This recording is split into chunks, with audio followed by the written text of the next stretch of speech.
Merhaba. Bugün İdeal Yaşam Merkezi'nde çok sevdiğim danışanlarımdan biri olan Aysun Kılıç Hanım'la beraberiz. Kendisi ideal kilo terapisi yolculuğunda 3 ayda tam 9 kilo verdi. Kendisiyle bu konu hakkında kısa bir röportajımız olacak. Öncelikle sizi biraz tanıyabilir miyiz Aysun Hanım? Tabii ki. İsmim Aysun Kılıç, gıda mühendisiyim. Şu an restoran ve kafe maliyet yönetimi danışmanlığı yapıyorum. İdeal Yaşam Merkezi'ndeki arkadaşlarımız da bu süreçte bana yardımcı oluyorlar. Kendilerine de çok teşekkür ediyorum. Böyle kilo verme sürecinde de İdeal Yaşam Merkezi'nden destek aldım. Böyle bir sürece girdik. Çok güzel. 3 ayda 9 kilo verdiniz. Gerçekten güzel bir başarı bu. Hedefinize ulaştınız. Bu yolculuk nasıldı? Keyifli miydi? Zor muydu? Kolay mıydı? Öncelikle yolculuk çok keyifli.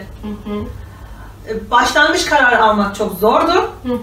Daha sonra karar aldıktan sonra acaba mı dediğiniz 3. 10. günlerde böyle bir ataklarım oldu. Onlar zordu. Onlar kırılınca yolculuk çok güzeldi, çok keyifliydi ve çok şey öğrendim. Peki neleri yapamıyordunuz?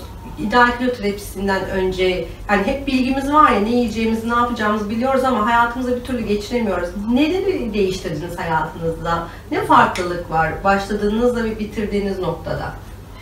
Şimdi öncelikle şunu söylemek istiyorum. Ben hep yıllarca diyetisyenlerden destek aldım bu konuda. Hatta son dönemde de diyetisyen desteğim yine oldu. Ama teorik olarak listelere uymak konusunda çok büyük bir sıkıntım vardı. Bırakıyordum, sürekli bırakıyordum. Ve sizinle de zaten aşağı yukarı 1 yıl önce biz ilk merkeze geldiğinde kilo üzerinden olaya başlamıştık. Oradan sonra hayat bütün istediğim konularda beni değiştirdi ve biz bugün bu noktaya geldik diye düşünüyorum. Neyi değişti derseniz, hayatımda ilk önce değişen olay farkındalık. Farkındalık algım açıldı. Fark ettim. Neleri fark ettiniz? Hep şey derdim hayatımda, bu hayatın tadı tuzu yok. Bu hayat çok lezzetsiz, bu hayat tatsız gibi şeyleri ben hep söylerdim ama fark etmiyordum. Daha sonra bu süreçte bir fark ettim ki tatlıları ve tuzluları alıyorum hayatıma ve hayattan alamadığım lezzeti yiyeceklerden kapatıyorum. Hayatınızı lezzetlendirmeye çalışıyorsunuz yemeklerle aslında. Evet, bunu fark ettim. Bu süreç zarfında çok fazla ben konfor alanımı kıpırdamazdım. Yani böyle olduğum iş, işte yerleştiğim ev, kıpırdamazdım, tutardım, bir şeyleri tutardım. Yani tutmayı bırakınca, hayata güvenince, aslında korkularımın çok büyük olmadığını deneyimleyince ufak ufak her şey yoluna girdi ve kendiliğinden gidiyor. Şu an süreç hala devam ediyor ve ben durdurup başlatabiliyorum bunu. Mükemmel bir şey, tek kelimeyle. Harika.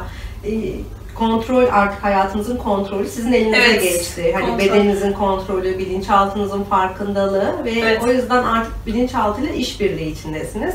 Bizim zaten burada amacımız bilinçaltıyla işbirliği yaparak ideal bedenimize, ideal kilomuza ulaşmak. Bu yüzden de bu anlamda bunu başardınız.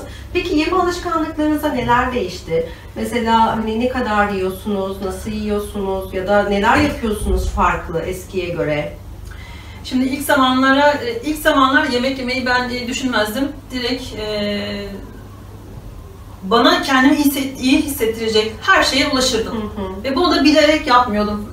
Ama şimdi tabii bunların hepsi süreç zarfında oluştu. Gerekenleri alıyorum. Ve vücudum beni durduruyor. Hani Aysun artık buna ihtiyacın yok. Durduruyor. Örneğin tatlı yedin, tuzlu yedin ki ben şu an her şeyi yiyorum ve kilo verme sürecim devam ediyor. Gram gram da olsa. Bunları yedin, tadını aldın. Salataya ihtiyacın var. Ve ben otomatikman salatayı böyle çok lezzetli bir şekilde tüketebiliyorum. Bunu iradeyle yapmamak çok keyifli. Çok keyifli. Yani elindeki o listeye göre ay bugün işte ben şu kadar gram protein alacağım, şu kadar gram salata yiyeceğim gibi değil de iç sesinin sana bunu söylemesi ve yönlendirmesi zaten senin doğru noktada olduğunu gösteriyor.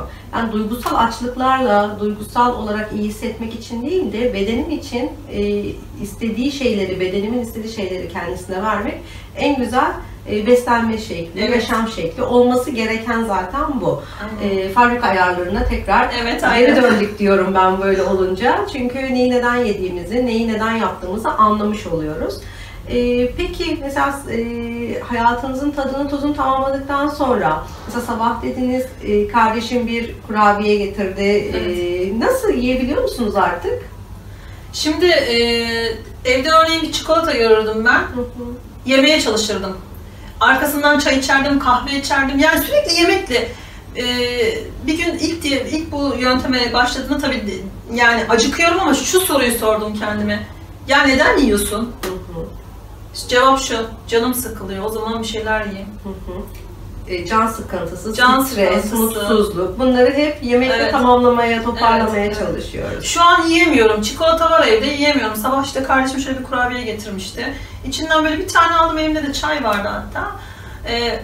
Yedim, o kadar yani. O kadar daha istemiyor canım ve hemen böyle kendi hayatta neler yapıyorum, ne yapıyorum oraya dönüyorum. Oradan besleniyorum. Çok güzel bir deneyim benim için aslında. Hayatınızda sporun yeri var mı? Ne yapıyorsunuz mesela? Spor eklendi mi? Spor olarak çok ekstrem yaptığım bir şey yok. Normal yürüyüşümü yapıyorum. Araba zaten yani araba kullanıyorum ama aktif yaşantımda araba yok. Daha çok yürüyerek toplu taşıma araçlarını kullanıyorum. Bu da bana bir nevi hareket getiriyor. Çok güzel. Yaşam şeklinin içine yerleştirdiniz aslında sporu. Aynen. Çünkü spor salonuna gidip Hayır. Ekstra bir efor harcamaya ya da zaman harcamaya ihtiyaç duymuyor. Hiçbir şekilde spor yapmadım yani. Normal rutin hayatıma devam ettim. Çok güzel. Çok teşekkür ediyorum. Ben çok teşekkür ediyorum. için. Ben teşekkür ederim. Başarılarınızın devamını diliyorum. Çok sağ olun. Çok teşekkürler. Bugün Aysun Hanım'la görüştük. Kendisi bize bu konuda bilgi verdi. Bizi izlediğiniz için çok teşekkür ederiz. YouTube kanalıma üye olmaya ve beni takip etmeye devam edin. Teşekkür ederiz. Hoşça kalın.